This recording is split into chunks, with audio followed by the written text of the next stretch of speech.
किसी को भूख लगी तो क्या कहना रहता है रजनीश का कि भूख लगी है तो भोजन करो तुरंत, और भोजन करके फिर करो आत्मा का ध्यान आराम से।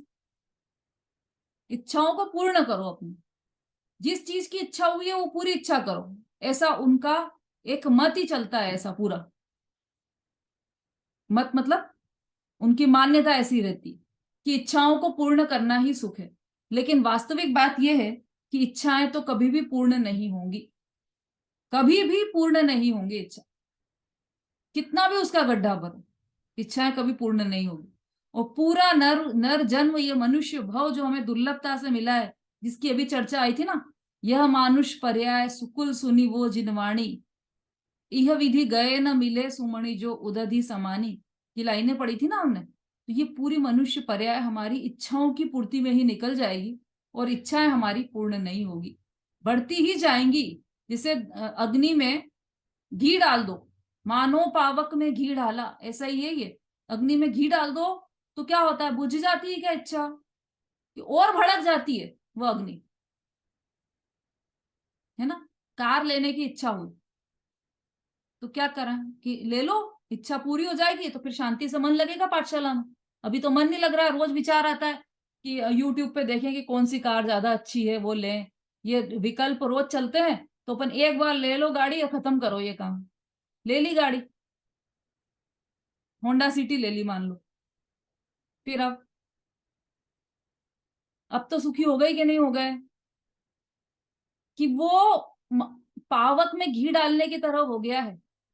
वो होंडा सिटी जो आपकी इतनी बड़ी गाड़ी है, वो इतनी सी बन के आपकी इच्छा रूपी आग में जल चुकी है, और नई इच्छा उत्पन्न हो गई है वहां पर, कि अगले ही दिन आपकी फ्रेंड ने कह दिया कह रही क्या होंडा सिटी ले ली, इसे तो मर्सिडीज लेना थी, ये तो होंडा सिटी तो बहुत कॉमन है। अब क्या आया, अरे यार अब कैसे भी बस मर्सिडीज लेना है, बस एक और गाड़ी लेंगे, मर्सिडीज लेंगे। कहाँ इच्छा है पूरी होती है, कभी भी इच्छा पूरी नहीं होती है। तत्व ज्ञान को, सम्यक ज्ञान को समझ लें यदि, तो संतोष आ जाता है केवल समझने मात्र से। ये संतोष रूपी धन प्राप्त हो जाता है। एक केवल तत्व ज्ञान का ऊपरी बाहरी ज्ञान हो तब भी एक संतोष आ जाता है कि जो है उसी में संतुष्ट रहो, नहीं तो मरते दम तक इच्छाएं पूरी नहीं होती। ये ऐसी ही है विषयों की चाह। और उसकी शांति का उपाय क्या निकला फिर, कि शांति का मूल तत्व ज्ञान। जब जब हम छोटे थे ना, तो डिबेट में, गोष्ठियों में इस विषय पर बहुत चर्चा चलती थी। शांति का मूल तत्व ज्ञान है। जो विपक्ष वाले, पक्ष और विपक्ष, डिबेट में पक्ष और विपक्ष दो पक्ष होते हैं ना, तो विपक्ष वाले आके बोलते थे अरे तत्व ज्ञान से तो झगड़ा हो गया हमारे घर में, कि हमारे तो भाभी घर में आई और भाभी ने कहा कि आज तो मैं खाना नहीं बनाऊंगी, पंडित जी ने कहा है कि आप खाना बना ही नहीं सकते हो, तो आज तो खाना नहीं बनाऊंगी। तो सास और बहू में झगड़ा हो गया। तो देखो आप तत्व ज्ञान से शांति की अशांति अशांति हो गई चारों तरफ। इतनी लड़ाई हुई, इतनी लड़ाई हुई, दुकान फोन करा, फिर हमको दुकान से घर आना पड़ा उन दोनों के झगड़े निपटाने के लिए। ऐसा तत्व ज्ञान से तो ऐसी अशांति हो गई। पक्ष वाले क्या बोलते हैं कि तत्व ज्ञान को समझने से, जिसके घर में झगड़ा हो गया, इसका मतलब कि वो तत्व ज्ञान हुआ ही नहीं है उनको।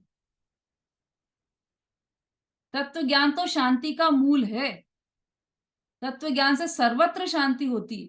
यदि उस बहू को तत्व ज्ञान हो गया होता तो उसने ऐसा नहीं किया होता कि मैं तो बना नहीं सकती और मैं नहीं बनाऊंगी, क्योंकि उसे ऐसे परिणाम ही नहीं आते कि मैं बना सकती थी और अब मैं नहीं बनाऊंगी। तो नहीं बनाऊंगी में भी तो यही यही गर्भित है कि मैं बना सकती हूं पर अभी नहीं बनाऊंगी। इसका मतलब तुमने माना तो यही है ना कि मैं बना सकती हूं। तो पहले तो वहां पे तत्व ज्ञान करो। फिर सास के साथ लड़ाई हुई तो सास को तत्व ज्ञान होना चाहिए कि नहीं बना सकती बहू, ये सत्य बात कह रही कि ये बना नहीं सकती, लेकिन बनेगा सहज ही। तो तत्व ज्ञान से सर्वत्र शांति ही होती है, एकमात्र तत्व ज्ञान से ही होती है। तत्व ज्ञान नहीं है तो नियम से झगड़ा होगा आपस में। उसकी शांति का उपाय दूसरा नहीं है, कोई भी दूसरा शांति का उपाय नहीं है। अपन सोचे कि ये शांति का उपाय कर लें अपन की इच्छाओं की पूर्ति कर दें, तो उससे वो उपाय नहीं है। फिर ज्ञान रूपी वर्षा का समूह शांत करता है इच्छा को। जो इच्छा रूपी अग्नि जल रही है उसको कौन शांत कर सकता है? कि ज्ञान रूपी वर्षा का समूह शांत कर सकता है, करता है ना। अग्नि जल रही हो किसी वन में, तो उसको कितने ही आप फायर ब्रिगेड ले जाओ, पाइप ले जाओ, टंकियों से बाल्टियों से पानी डाल दो, तो वो बुझेगी क्या? बच्चा आया और उसने कहा कि मैं मग से पानी डालूंगा, मैं तो डालता ही जाऊंगा, तो बुझ जाएगी क्या वो अग्नि? कि नहीं बुझेगी। कब बुझेगी? कि ऊपर से भयंकर बरसात होगी, तब वह अग्नि बुझेगी। यही उस अग्नि को बुझाने का एकमात्र उपाय वह ही है कि ऊपर से घनघोर वर्षा हो। तो ये घनघोर वर्षा क्या है? ये सम्यक ज्ञान ही घनघोर वर्षा है। वीना जी बोलिए।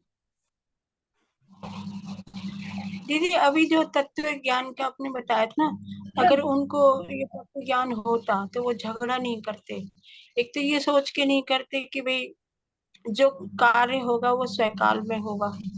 क्या मतलब सास अगर उसको ये भी नहीं कहेगी खाना नहीं बनाओ, वो कह रही मैं नहीं बनाऊं, तो खाना नहीं बने या बन जाएगा जब बनना होगा। क्या मतलब तत्व ज्ञान से क्या समझना?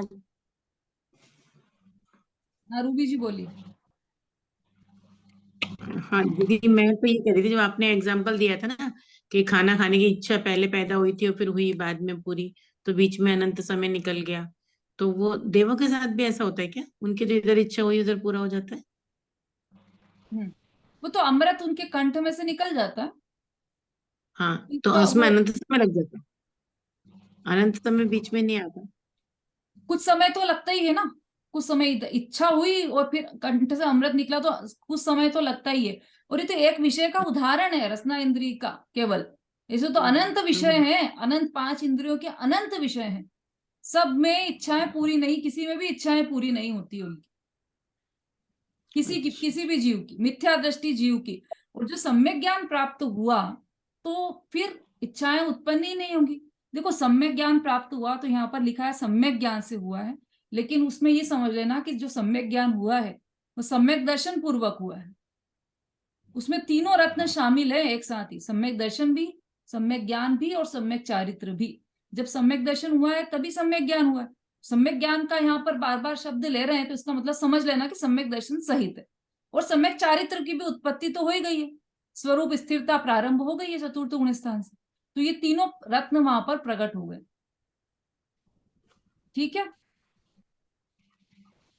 तो जब तक ये हाँ सम्यक दीदी। ज्ञान प्रकट नहीं होगा, तब तक इच्छा रूपी दावानल जलता ही रहेगा। और सम्यक ज्ञान प्रकट हो गया तो अनंत अनुबंधी कषाय खत्म हो गई, तो ये इच्छा रूपी दावानल नष्ट हो जाएगा, घनघोर वर्षा हो दीदी जाएगी। बोलिए। हाँ वीना जी।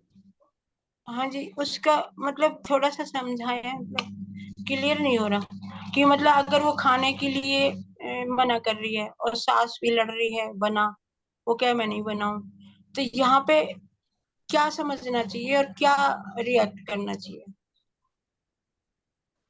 देखो ऐसा है, यदि उसने तत्व ज्ञान को समझा है वास्तव में, बहू ने भी, तो बहू भी घर आके ये नहीं कहेगी कि मैं नहीं बनाऊंगी आज। क्योंकि उसको पता है कि मैं जब बना रही थी तब भी मैं नहीं बना रही थी, वो तो अपने आप ही बन रहा था। आज मैं नहीं बनाऊंगी तब भी वो तो, उसको बनना होगा तो बनेगा, नहीं बनना होगा तो नहीं बनेगा। उसकी स्वयं की योग्यता से ही ऐसा होगा। उस परिणमन की योग्यता उस समय की जैसी होनी होगी वैसा ही होगी। ये बहू समझ जाएगी अगर तत्वज्ञानी होगी तो। और सास भी तत्वज्ञानी होगी तो कि इसके बहू का भी परिणमन ऐसा ही होना है, वो भी उसके उस हिसाब उसी दृष्टिकोण से देखेगी उस, यदि तत्वज्ञानी सास होगी तो। तो दीदी खाना नहीं बनेगा तो शांत रहे उसमें भी? क्यों? खाना अभी कौन बना रहा है? पहले कौन बनाता था? पहले तो बहू बनाती थी। ये बस ये और अब मिथ्या मान्यता है। ये मिथ्या मान्यता ही तो छोड़ना है वीना जी। पहले भी बहू नहीं बनाती थी, अपने आप ही बन रहा था वो खाना।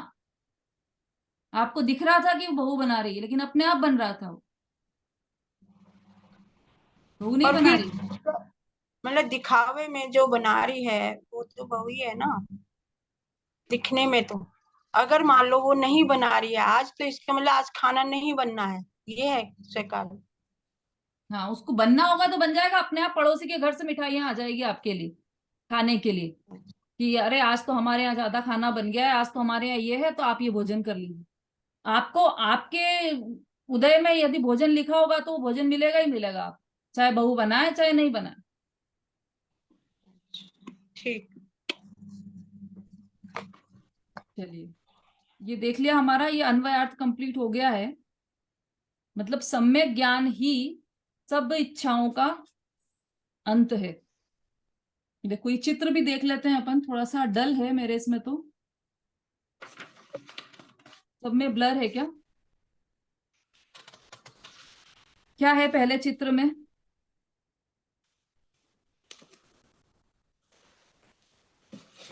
ये दिया जल रहा है ना, और मुनिराज बैठे हैं, तो ये दिया जलता ही जा रहा है, ये सम्यक ज्ञान रूपी दीपक जल रहा है। उस सम्यक ज्ञान रूपी दीपक के कारण ही वो मोक्ष जाने वाले हैं, गए जा रहे हैं और जाएंगे। और इधर देखो, सम्यक चारित, सम्यक ज्ञान और सम्यक दर्शन तीनों दिए हैं ये, है ना, पहली सीढ़ी, दूसरी सीढ़ी, तीसरी सीढ़ी। और उसके बाद रत्नत्रय से मोक्ष प्राप्त हुआ, है ना, मोक्ष में सिद्ध भगवान विराजमान है सिद्ध शिला से ऊपर। इन तीनों सीढ़ियों पर चढ़कर ही मोक्ष प्राप्त हुआ है, सम्यक दर्शन, सम्यक ज्ञान और सम्यक चारित्र। अच्छा, ये इधर भी है, इधर भी दीपक जल रहा है। तो ये पूर्व का, वर्तमान का और भविष्य का, ये तीनों दिया है। सम्यक ज्ञान रूपी दीपक से पूर्व में मोक्ष गए, अभी जा रहे हैं और आगे भी जाएंगे, सम्यक ज्ञान रूपी दीपक की रोशनी में ही। और नीचे दिया है विषय चाह, विषय दवदाह, ये अग्नि जल रही है, और इस अग्नि को बुझाने वाला ये ज्ञान रूपी घन, ये बादल, घन घन मतलब बादल होते हैं ना, तो ये बादल बरस गए, तो ज्ञान रूपी घन की वर्षा हो गई। विषय चाह रूपी दाह को समाप्त करने के लिए ज्ञान रूपी घन की वर्षा हो गई, तो ये विषय चाह रूपी दाह समाप्त हो गई। ये भावार्थ कर लेंगे अपन। ठीक है, अभी कोई भजन लेना चाहता है तो वो हैंड रेस कर दीजिए। दीदी मेरा अनीता जी, टेलीग्राम पे चलता नहीं है, मैं 2-3 बार जो कुछ दिख ही नहीं रहा, कुछ आपने क्या लोड किया है। बस वीडियोस मेरा लोड है ना ज्वाइन हो सारी। गया है। आप वाईफाई है क्या आपके यहाँ? हाँ है। तो वो डाउनलोड कीजिए वीडियो, तो हो जाएगी, चल जाएगी वो वीडियो सारी, सबको आ गई, किसको नहीं कुछ आई है भाई? अनीता कुछ जी, दिख ही वीडियो नहीं आ रहा, गई है आपके पर पास? तो की नहीं आई। टेलीग्राम में आप केवल ज्वाइन? चैट आ रही है। केवल अनीता दीदी जी, चैट दिख रही है जो हमारी हमने की है, फिर वीना एक जी मिनट ने एक की है। मिनट, अनीता जी टेलीग्राम में आप ज्वाइन हो गए हैं क्या?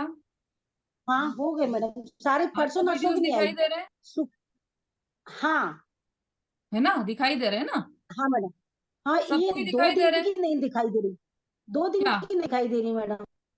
क्या नहीं दिखाई दे रही? 2 दिन की नहीं दिखाई दे रही। शुक्र और वो क्या होते हैं, बुध, बुध और बृहस्पति की। अभी लेटेस्ट वाली? हाँ। वो तो आज डाली है अभी। मैंने, अब दिखाई देंगी, अब है ना। वो पहले वाली तो सब मैडम वीडियो ये दिखाई कह दे रहे हैं, रही है आपको। हाँ सारी दीदी। मैडम एक क्वेश्चन था।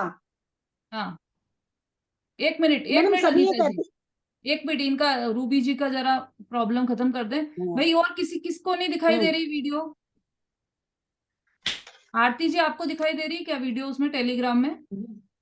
एक मिनट, अभी मैंने टेलीग्राम ज्वाइन नहीं किया है, मैं करती हूँ आज, एप्लीकेशन डाउनलोड करवाती हूँ। तो किसको दिखाई दी है सारी वीडियो, वो हैंड रेस करो जरा। मुझे सारे दिखाई दिए। मेरे को ये थोड़ा सा आपसे समझना था, जैसे रूबी जी कह रही नहीं आ रहा है, तो ऐसा तो नहीं आपने जो डाला हुआ पहले और जो अभी उसके बाद ज्वाइन करेगा तो उसका नहीं दिखे, ऐसा तो नहीं है नहीं जैसे नहीं, व्हाट्सएप उसको में हो? पूरा दिखेगा, पहले के 100 तभी जब मैसेज दिखेंगे आप उसको, जिसने जब भी ज्वाइन किया ना उसको पहले के भी 100 मैसेज दिखेंगे। हम्म। हाँ विशु जी, आपको दिखाई दे रही है वीडियो जैस्मिन दीदी, हाँ जी मुझे दिखाई दे रही है। सारी ना? आपने हाँ ज्वाइन कर जी, दिया? 8-10 दिन हो गए दीदी। हाँ हाँ, तो रूबी जी आप इनसे, विशु जी से कांटेक्ट कर लीजिए तो समझ में आ जाएगा। क्या दिक्कत आ रही है आपके यहाँ पे? ठीक है, हाँ अनीता जी बोलिए। हाँ, मेरा क्वेश्चन मैडम ये था कि पंचम काल चल रहा है, अब ये धर्म नहीं रहेगा, अब इसमें मुनि स्वर्ग को नहीं जाएंगे, ऐसी चर्चाएं होती है। मुनि स्वर्ग को तो जाएंगे, स्वर्ग को तो सभी जाएंगे, अभी स्वर्ग का तो मार्ग खुला है। हाँ मोक्ष नहीं हाँ जाएंगे अभी पंचम काल में, हाँ भरत क्षेत्र से मोक्ष कोई नहीं जा सकता, क्योंकि पुरुषार्थ ही इतना नहीं कर पाएंगे अभी यहाँ पर, अपने आप ही ऐसा होगा। अच्छा, धर्म भी चला जाएगा बताते हैं। हाँ छठे काल में, छठे काल में चला जाएगा धीरे छठे, धीरे। दीदी आपने तो अभी बताया था ना काल बाधा नहीं है, तो जैसे पंचम काल काल नहीं है? पंचम काल बाधक नहीं है सम्यक ज्ञान में। अच्छा सम्यक ज्ञान प्राप्त कर सकते हैं, कोई भी गति कोई भी काल सम्यक ज्ञान में बाधक नहीं है। चाहे नरक गति पे चले जाओ आप, लेकिन सम्यक ज्ञान तो अब वहां भी प्राप्त कर सकते हैं, चाहे पंचम काल में हो। छायक और मोक्ष नहीं? हाँ मोक्ष नहीं है पंचम काल में, छाइक तो है ना। और छाइक तो भाई छायक भी नहीं? एरावत क्षेत्र में तो है ही ना, वहां पे मोक्ष भी है इस काल में, अभी अभी वहां पर वर्तमान में। मैडम क्षण में क्या हो जाए। हाँ दीदी हमारा कैमरा नहीं खुल रहा है। दीदी जय जगन्नाथ, हमारा कैमरा नहीं खुलता है। तो सरिता जी कहाँ है भाई? सरिता जी हेल्प कीजिए सुशीला जी की कैमरा खोलने में। उनका सुशीला जी का कैमरा नहीं खुल रहा है, आप उनको बताइए कि कैसे खुलेगा। मैडम भजन गाऊं? शोभा जी खोलेंगे। हाँ शोभा जी दीदी उनके पास है, वो सुशीला जी मेरी मम्मी है दीदी। इसीलिए आपसे बोला है मैंने। आप उनको वीडियो कॉल कर लीजिए और वीडियो कॉल पर बताइए उन्हें कि कैसे कैमरा ओपन करना है। नहीं, शोभा दीदी है वहाँ पर, बड़ी बहन है, वो बताती है। और वो चल बाजार से खरीद। हाँ तो शोभा जी एक दिन मम्मी के घर पर चले जाइए इस बहाने, मायके अपने, और फिर वहां पर से अटेंड कीजिए तो उनको भी समझ में आ जाएगा। बोलिए आरती जी बोलिए। मेरा दीदी मैडम एक भजन प्रश्न गाएं? था कि मतलब जैसे विदेश क्षेत्र में जो विद्वान बीस तीर्थंकर हैं, वो सभी एक साथ रहते हैं कि मतलब एक एक समय में एक एक होते हैं? एक साथ है, जैसे कि तीर्थंकर अलग अलग दीदी क्षेत्र में, एक अलग अलग क्षेत्र में है। अच्छा ठीक है। हाँ बोलिए।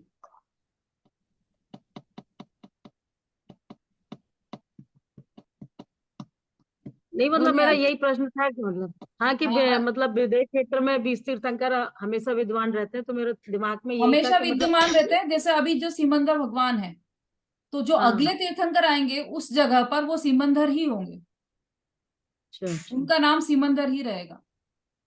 मतलब जैसे भरत क्षेत्र में एक समय में एक ही तीर्थंकर होते हैं, विदेश क्षेत्र में पूरे अलग अलग अलग क्षेत्रों अलग में सभी क्षेत्रों जगह में, होते हैं। अलग अलग क्षेत्रों में अलग अलग 20 तीर्थंकर रहते हैं, लेकिन जैसे एक तीर्थंकर की जगह दूसरे तीर्थंकर आएंगे तो नाम तो वही का वही रहेगा, नाम नहीं बदलते। जैसे यहाँ पर नाम बदल गए, अभी तो इस काल में हाँ ऋषभ, अजित, संभव, अभिनंदन है, फिर अगली जो 24वीं आएगी उसमें अलग नाम रहेंगे, लेकिन वहां पर नाम नहीं हाँ बदलते। और जैसे नाम नहीं अभी बदलते। सिमंदर भगवान वहां पर कौन से कल्याणक के साथ कैसे विराजमान है? केवल ज्ञान सहित है, केवल ज्ञान कल्याणक हुआ है ना उनका। हाँ केवल ज्ञान मोक्ष कल्याणक तो नहीं हुआ है अभी उनका, तो केवल ज्ञान नहीं कल्याणक नहीं हुआ है। तो जो दूसरे हाँ सिमंदर है अभी उनका तब कल्याणक हो गया।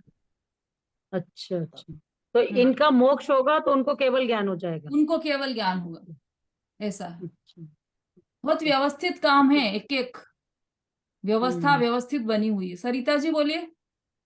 दीदी मैं ये बोल रही थी कि जैसे आपने बोला था ना धर्म का अभी पांचवें काल में, ये छठवें काल में धर्म का अंत हो जाएगा, तो स्वर्ग भी बंद हो जाएगा छठवें काल में? नहीं नहीं नहीं, स्वर्ग तो किसी भी काल में बंद नहीं होगा। जी चारों गतियां हमेशा ही खुली है, जहां चाहे आप जा सकते हैं, खुला है, जब आप कहीं भी धर्म भ्रमण कर सकते हैं। छठवें काल में धर्म भी नहीं रहेगा, तब भी लोग माने स्वर्ग जा सकते हैं? हाँ यहाँ पर है ना छठा काल, जी छठा काल तो यहाँ यही पर तो। रहेगा, बाकी तो पूरा है, पूरा है, एरावत क्षेत्र है, वो विदेह क्षेत्र है, सब है। और फिर ढाई ढाई द्वीप के बाहर असंख्य पशु पक्षी हैं, तो वो भी तो स्वर्ग जा सकते हैं। नहीं, सिर्फ अपने यहाँ के भरत क्षेत्र की बात कर रही थी मैं, कि यहाँ पे जब छठवां काल आएगा तो स्वर्ग खुला रहेगा। स्वर्ग तो खुला है। दीदी ऐरावत और भरत तो सुना था एक सही है, फिर वहां से जा रहे हैं, पर वहाँ काल अलग है। हाँ हाँ, अभी वो आपको करणानी योग में पढ़ना पड़ेगा पूरा, है ना। चलिए, भजन कौन बोल रहे थे अभी के भजन लेना चाहते हैं? मैं बोलूँ मैडम? चलिए ठीक है, अनीता जी बोलिए। अच्छा, अनम्यूट करो। अभी तैयार किया मैंने। हाँ बोलिए। पकड़ लो हाथ है भगवन, नहीं तो डूब जाएंगे, हमारा खुद न बिगड़ेगा, तुम्हारी लाज जाएगी। पकड़ लो हाथ ये भगवन, धरी है पाप की गठरी, हमारे सर पर है भारी, भजन